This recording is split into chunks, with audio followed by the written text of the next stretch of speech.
What's up everybody and welcome back to the channel. Manchester United are back in action again in the Premier League. Matchday 14 up against West Ham United. Old Trafford, 8 PM kickoff tomorrow. On manager is Nuno Espirito Santo. So in terms of some head-to-head last season in the Premier League, unfortunately Manchester United lost both games. At home, United lost 2-0 in May 2025.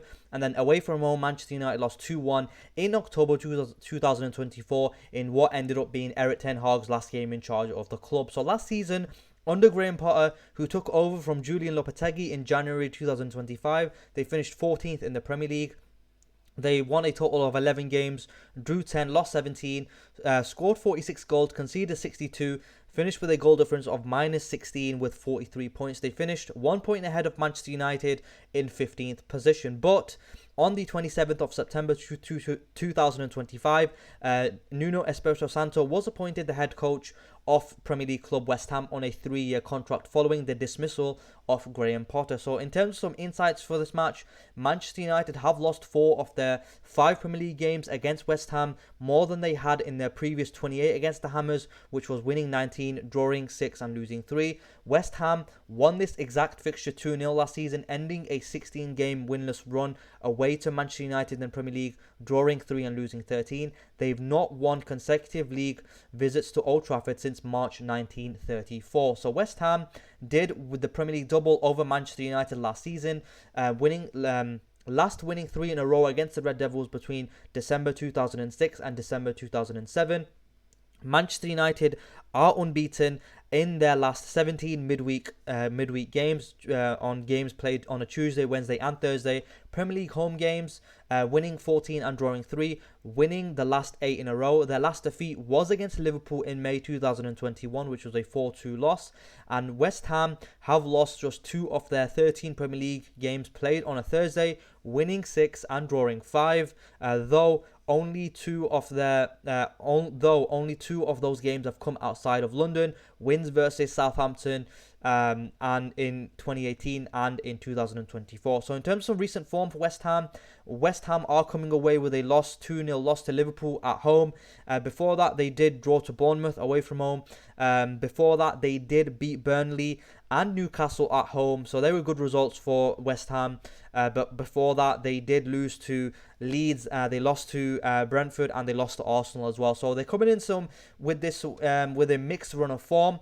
West Ham, in terms of team news, Lucas Paqueta is suspended after picking up a red card for arguing with the referee against Liverpool. So this is how I think West Ham are going to line up. Areola in net, of course. Mavropanos, Julio and Todibo making up the back 3. Wan-Bissaka, Fernandez, Potts and Diouf making up the 4 in midfield. Bowen, Wilson and Guilherme making up the front 3. So in terms of attacking with possession, how West Ham like to play, number 1, they are direct and vertical progression. So Nuno favours quick, forward-oriented attacks rather than slow build-up. West Ham would play vertically into the front 3, targeting runners early rather than circulating the ball endlessly.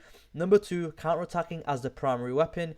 His teams thrive in transition with players like Bowen, Kudus and Paqueta, or not Kudus anymore, but Bowen and Paqueta. West Ham would attack rapidly after turnovers, 3 to 4 passes to goal, prioritising speed and space.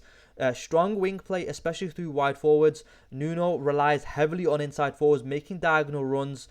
Bowen would be the main outlet, attacking the half space aggressively. Number 4, fullbacks or wingbacks providing width. Depending on the system, often 3-4-3 or 5-3-2. Wingbacks push high to stretch the pitch. When using a back 4, fullbacks still offer width but advance cautiously. Number 5, simplicity and efficiency in the final third. Attacks are usually pre-structured, so wide forwards cut back inside, striker holds up play, runners go beyond, crosses into the attacking trio. Nuno prefers clear patterns and not positional play. In terms of defending without possession, it's going to be a 5 at the back usually. Nuno, he deep, compact defensive block, that's what he likes.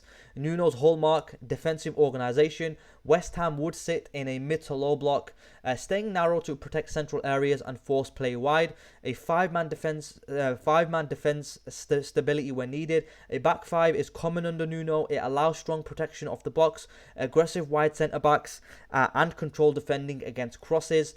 Structured, non-aggressive pressing. Nuno doesn't press high. West Ham would engage opponents in the middle third, only pressing on triggers such as loose touches, backwards passes, and isolated players. Number 4, strong defensive transitions. His teams recover shape quickly after losing possession. Immediate retreat into a block rather than counter-pressing aggressively. Stability first and pressure second. Number 5, protection of central zones. So Nuno builds everything defensively around shutting off the centre. West Ham's midfield would stay tight, screening passes into strikers and forcing opponents wide into less dangerous areas. So in terms of the opposition star man, I'm going to have to say it's Jarrod Bowen.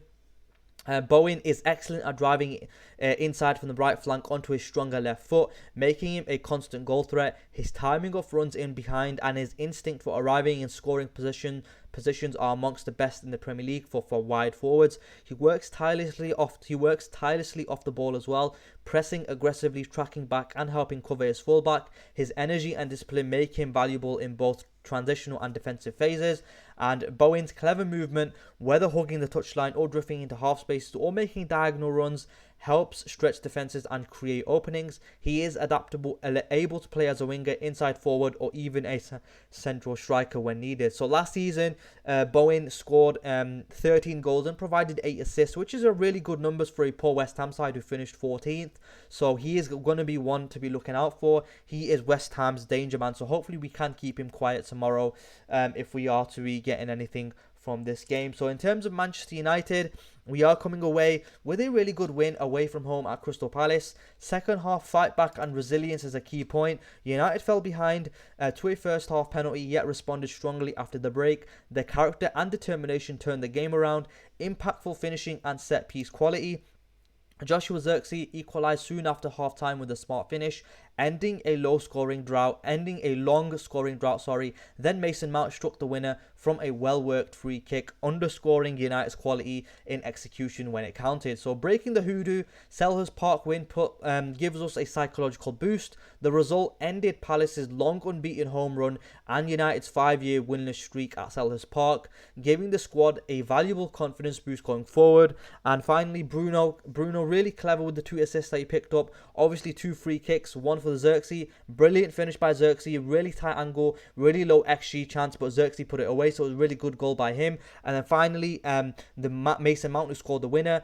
Good layoff by Bruno Fernandes, really good set piece play by Man United. I think we are top with regards to set piece goals this season in the Premier League. So in terms of coming back to this match against West Ham, in terms of injuries, Sesko is still out with a knee injury. Maguire is also out, I think, but Cunha is back in training, so he could be featured as part of the Matchday squad. So hopefully he is in the squad because we need him. But yeah, in terms of United's starting 11, this is my starting 11 for United. Lemens in net, of course. Mazraoui, Zillet and Shaw making up the back 3. Ahmad, Casemiro, Bruno and Dogu making up the 4 in midfield. Then finally a front 3 of Mbumo, Mount and Zirkzee. So in terms of changes for the lineup, I'm taking out Yoro and bringing in Mazraoui because Mazraoui offers more of the ball, offers more on the ball. And I think that against West Ham, we're going to be having the lion's share of the possession. We're going to be having more possession than West Ham. So I need more quality from our centre-backs to be picking up line-breaking passes because I think West Ham are going to sit in a low block and try and make it difficult for United to break them down. And I don't think Euro necessarily offers that much. I'm not necessarily saying that he had a bad game against Palace, but I think that Mazraoui coming in offers more on the ball, so that's why I've got him in. And then obviously Mazraoui, Amar and Mbumo, that right side is going to be lost to AFCON, so hopefully they aren't big misses. And hopefully, you know, I believe we have enough squad depth to deal with them 3 going on AFCON. But yeah, hopefully they aren't too much of a loss. In terms of United star man, gonna have to say it's Bruno Fernandes. He creates the most chances and United rely on him the most. He's created the most chances in the Premier League as well with 35. So let's just pull that up for you now. So Bruno Fernandes is here. You can see 35 chances created in the Premier League. So you know, he's 4 ahead of Doku, who Man City played today. So yeah, he's 4 ahead of Doku there. Then you go next And then you see Ahmad and Brian Mbumo, who've got 20 chances each created in the Premier League. And that's why I think Ahmad and Mbumo are really important in terms of that right side, attacking down that right side. We play our best football down that right side, and our most chances come when we attack down that right side as well. So hopefully they aren't too much of a miss when they do go on AFCON. But yeah, in terms of how do you beat West Ham, number one, just give me a second here. Number one, break down West Ham's deep, compact block with quick ball circulation. Nuno sets his teams up defensively narrow, disciplined and hard to break. United must move the ball quickly side to side and pull the block apart and not allow West Ham to stay set. Number two, create 2v1 on West Ham's flanks. Nuno's back five concedes width. United can exploit this by fullback plus winger combinations, isolating Bowen in deep defensive roles, using overlaps and underlaps. This forces West Ham's wide centre backs to step out, creating gaps. Number three, use quick transitions before West Ham shape is set. West Ham under Nuno retreat very fast after losing the ball. United must attack immediately upon recovery, direct balls into the likes of Xerxes, runners driving into space, runners like Mbumo and Ahmad. Fernandes hitting early vertical passes out to the wingbacks in Dogu and Ahmad as well. Transitions are the best way to beat a low block before they settle into a defensive compact block. Shoot from the edge of the box and exploit second balls. Nuno's teams defend the box superbly but concede space 18 to 25 yards out. United can hurt them with the likes of Bruno Fernandes and Casemiro arriving to the edge of the box for shots, rebounds from low cutbacks, shots from cleared crosses as well. This is a consistent weakness of deep Nuno teams. And number five, press the pivots and force West Ham long. Nuno prefers vertical passes into a front three, but West Ham can struggle to progress cleanly through midfield. United centre backs like duels and can regain control high up the pitch. And finally, also I think West Ham are really poor with regards to set piece. I think they've conceded the most goals from set pieces in the Premier League. I think it's 10 or something. They've conceded quite a lot from set pieces. So if United are on their A game with regards to set piece delivery from the likes of throw-ins, from corners, from free kicks, United can definitely take advantage of West Ham being poor from set pieces. So hopefully that is the case. Finally, before we go, let's take a look at the Premier League table. So all games have been played in terms of Wednesday's fixtures. I'm recording this pretty late at 11:15. And you can see here all the games that have gone on. I think that Brighton were leading Villa, but Villa came back from behind to win 4-3. So Villa have moved. So Villa are on a nice run of form there. But Man United with a win would move to 24 points. So we would move into fifth position because we're not gonna due to goal difference. We're not gonna beat West Ham 9-0. But it would be nice to do so. But yeah, that's not gonna happen. So we possibly could move into fifth position with a win against West Ham.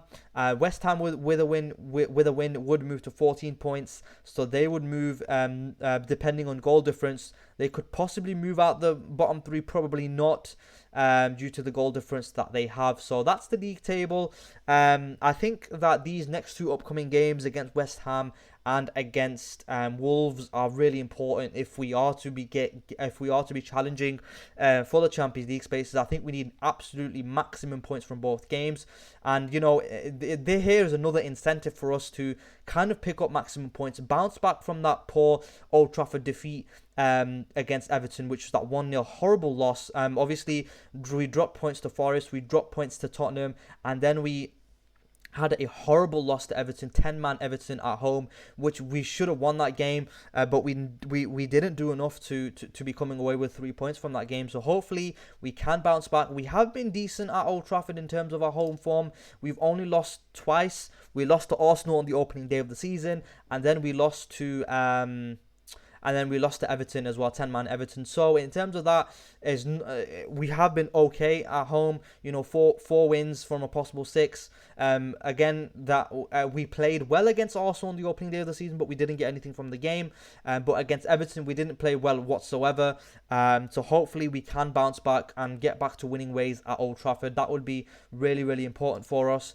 And just shoot up that league table, because we have a really, really good opportunity to move into 5th place in the Premier League. Last time we had this opportunity, we failed. We failed to capitalise on other teams around us dropping points. Now we have a really good opportunity to bounce to go into 5th place in the Premier League, and that can only happen with a win against West Ham tomorrow. So hopefully we do come away with all 3 points. In terms of my score prediction, I am a little bit pessimistic. So I'm going to go for a loss. I'm going to go for a 2-1 West Ham win. I think Bowen is going to score twice and Bruno Fernandes is going to score for United. And in terms of the reason why, I don't believe in Amorim and the team to deliver consistent performances and results yet. I've not seen enough. Our form is really inconsistent. We had three home wins, 3 wins on the bounce, and then we dropped points to Forest, Spurs, and then a really poor loss to Everton. So that's why I don't believe in United to deliver consistent performances and results yet. These next 2 games against West Ham and Wolverhampton Wanderers are going to tell us a lot about how the rest of the season is going to go. If we don't pick up maximum points in the next 2 games, I don't see us getting Champions League football. And like I said, I never want us to lose. I'm not a toxic fan. I never want us to lose. I always want us to win. But my sentiment is still very pessimistic at this moment in time. Hopefully I am wrong and Man United come away with all 3 points. So hopefully we do get the win. I think it's going to be a tough match tomorrow, because when United do have the ball, we don't play well, and when we don't have the ball, we play a lot better when the other team has the ball. We've seen in the likes of the Liverpool game, where we beat Liverpool, where no one expected us to beat Liverpool, but we did. We had less possession, and generally when we have less possession, we do get the better of our opponents. So yeah, hopefully we come away with wins against West Ham and against Wolves. I think it'll be really, really important if we do, and we'll be challenging for Champions League if we do. I think that's how it's going to go. Anyway, if you enjoyed this preview, leave a like, comment, and subscribe, and I'll catch you after the match.